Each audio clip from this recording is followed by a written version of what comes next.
La responsabilité de l'homme dans la dégradation de la nature et de son écosystème direct a constitué un des points forts de la célébration de la Journée mondiale de lutte contre la désertification et la sécheresse au Gabon.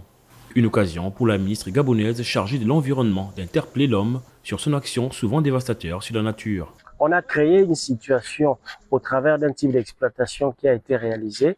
La seule alternative qu'il y a, c'est de laisser la nature recréer un mécanisme en acceptant que toutes les pertes ont été liées au fait qu'on n'ait pas voulu prendre en compte les conditions naturelles d'évolution des milieux. Cette célébration, précédée de la journée de la biodiversité et celle de l'environnement, est l'occasion de se poser des bonnes questions sur la préservation de ces patrimoines communs et importants. Je pense qu'il est important de marquer toutes ces journées pour que nous puissions prendre soin de la terre qui constitue notre patrimoine et sur laquelle nous vivons.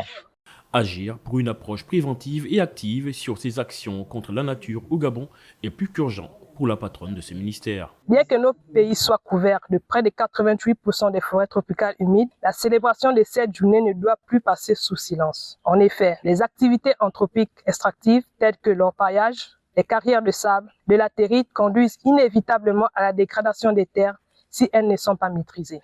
Nous devons donc agir ensemble sur toutes les poches de dégradation des terres existantes au Gabon par une approche préventive et active. C'est seulement lorsque nous disposons des terres saines que nous pouvons faire face aux crises de la biodiversité et du climat. La dégradation du littoral gabonais sur la rive de la Pointe Déni et celle de Pongara témoignent des effets de l'action de la nature et celle de l'homme sur l'écosystème.